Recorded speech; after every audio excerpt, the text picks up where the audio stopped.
오늘 저는 여러분의 마음을 조금 불편하게 만들어야 할 것 같습니다.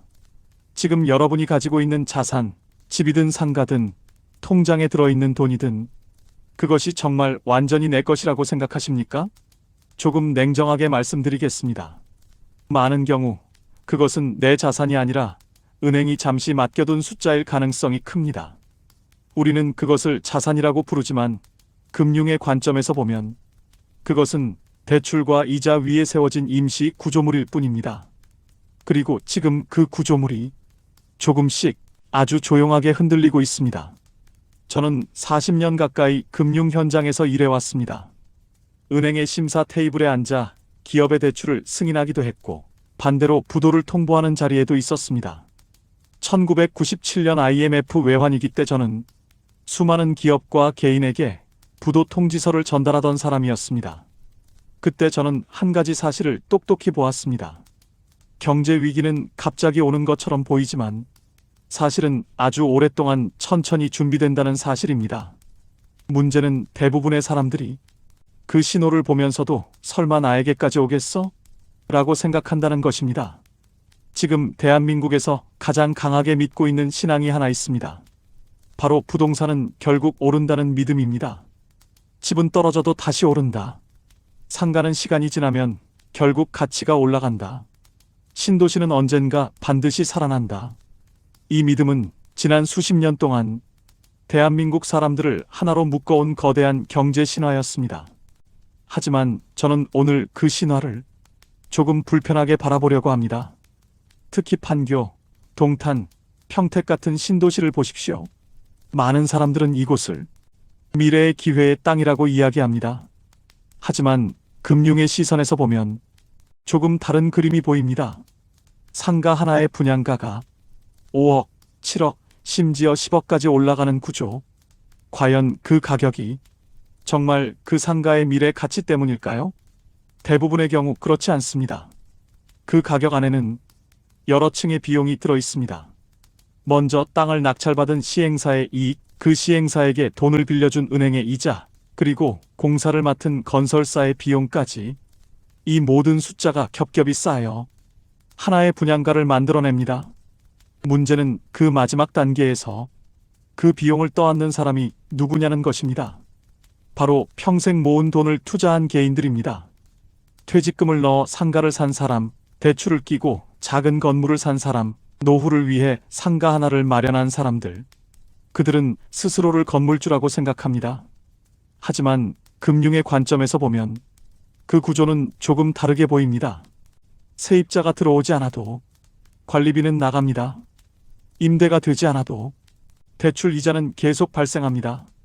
결국 많은 건물주들은 건물의 주인이 아니라 은행 이자를 대신 갚아주는 관리자가 됩니다. 여러분 동네를 한번 떠올려 보십시오. 거리마다 붙어있는 임대문의 현수막. 그것은 단순한 광고가 아닐 수도 있습니다. 어쩌면 그것은 상권이 조용히 식어가고 있다는 신호일지도 모릅니다. 오늘 저는 여러분에게 공포를 주기 위해 이 이야기를 하는 것이 아닙니다. 다만 지금 우리가 믿고 있는 경제의 몇 가지 전제를 조금 차분하게 다시 바라보려는 것입니다. 왜냐하면 앞으로 이야기할 내용은 단순히 부동산 문제가 아니라 대한민국 경제구조 전체의 변화와 연결되어 있기 때문입니다. 그리고 그 변화는 이미 시작되었습니다. 이제 조금 더 냉정한 질문을 하나 던져보겠습니다. 많은 사람들은 이렇게 말합니다. 일본도 버텼잖아. 잃어버린 30년이었을 뿐이지 나라가 망한 건 아니잖아. 맞는 말입니다.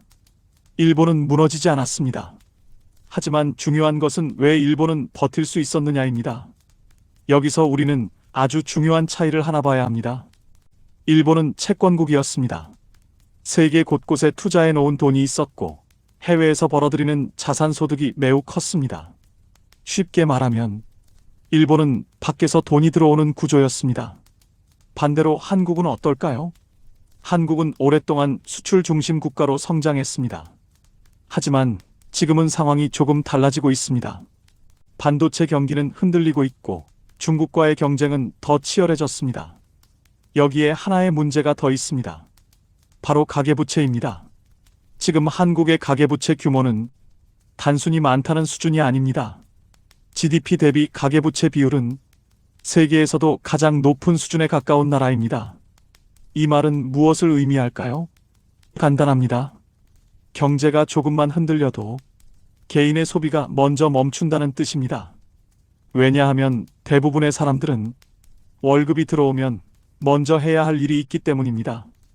대출 이자를 갚아야 합니다. 주택담보대출을 갚아야 합니다. 신용대출을 정리해야 합니다. 이렇게 되면 자연스럽게 소비는 뒤로 밀리게 됩니다. 그리고 소비가 줄어들면 가장 먼저 영향을 받는 곳이 어디일까요? 바로 자영업과 상가시장입니다. 손님이 줄어들고 매출이 줄어들고 가게들이 하나씩 문을 닫기 시작합니다. 그러면 그 다음에는 어떤 일이 벌어질까요? 상가 공실이 늘어납니다. 그리고 공실이 늘어나면 임대료는 내려가게 됩니다. 임대료가 내려가면 건물의 수익률도 내려갑니다. 그리고 금융시장에서는 아주 단순한 계산이 하나 시작됩니다. 이 건물의 가치가 정말 이 가격이 맞는가? 여기서부터 자산 가격의 재평가가 시작됩니다. 문제는 이 과정이 아주 천천히 진행된다는 것입니다. 그래서 대부분의 사람들은 처음에는 눈치채지 못합니다. 경기가 잠깐 안 좋은 거겠지. 조금 지나면 다시 좋아지겠지. 하지만 금융시장은 희망이 아니라 숫자로 움직입니다. 대출이 많은 구조에서는 이 작은 변화가 시간이 지나면서 점점 더 큰 압력으로 변합니다. 그리고 어느 순간 사람들은 이 질문을 하게 됩니다. 지금 이 자산 가격이 정말 맞는 걸까? 그 질문이 시장 전체로 퍼지는 순간 경제는 새로운 국면으로 들어가게 됩니다. 오늘 영상의 핵심은 바로 이 지점입니다. 지금 우리가 살고 있는 경제는 과거와는 조금 다른 조건 위에 서 있습니다. 인구 구조도 바뀌고 있고 금리 환경도 달라지고 있고 부채의 규모도 훨씬 커졌습니다. 그래서 이제는 이 질문을 한 번쯤 진지하게 해볼 필요가 있습니다. 앞으로 10년 지금 우리가 믿고 있는 자산의 공식은 여전히 그대로일까요? 다음 이야기에서는 조금 더 현실적인 부분을 살펴보겠습니다. 지금 한국 경제에서 가장 조용하지만 가장 강하게 진행되고 있는 변화, 바로 인구와 소비 구조의 변화입니다. 그리고 이 변화는 부동산 시장에도 아주 깊은 영향을 미치게 됩니다. 이제 우리는 조금 더 근본적인 문제를 이야기해야 합니다. 지금 한국 경제에서 가장 조용하지만 가장 강하게 진행되고 있는 변화, 바로 인구 구조의 변화입니다. 많은 사람들은 부동산 시장을 이야기할 때 금리나 정책 이야기를 먼저 합니다. 하지만 사실 부동산 시장을 가장 강하게 움직이는 요소는 따로 있습니다. 바로 사람의 숫자입니다. 집도 상가도 결국은 사람이 사용해야 가치가 생기는 자산이기 때문입니다. 그런데 지금 한국에서는 아주 특이한 현상이 동시에 벌어지고 있습니다. 집은 계속 지어지고 있는데 사람의 숫자는 줄어들고 있습니다.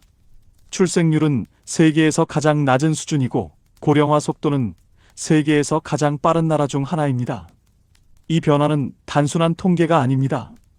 이것은 앞으로 20년 동안 경제의 방향을 바꾸는 변수입니다. 생각해 보십시오. 어느 지역의 젊은 사람들이 줄어들기 시작하면 가장 먼저 어떤 변화가 나타날까요? 학교가 통폐합됩니다. 학생이 줄어들기 때문입니다. 그리고 시간이 조금 지나면 동네 상권이 서서히 약해지기 시작합니다. 젊은 소비가 줄어들기 때문입니다. 그 다음에는 어떤 일이 벌어질까요? 병원과 요양시설이 늘어나기 시작합니다.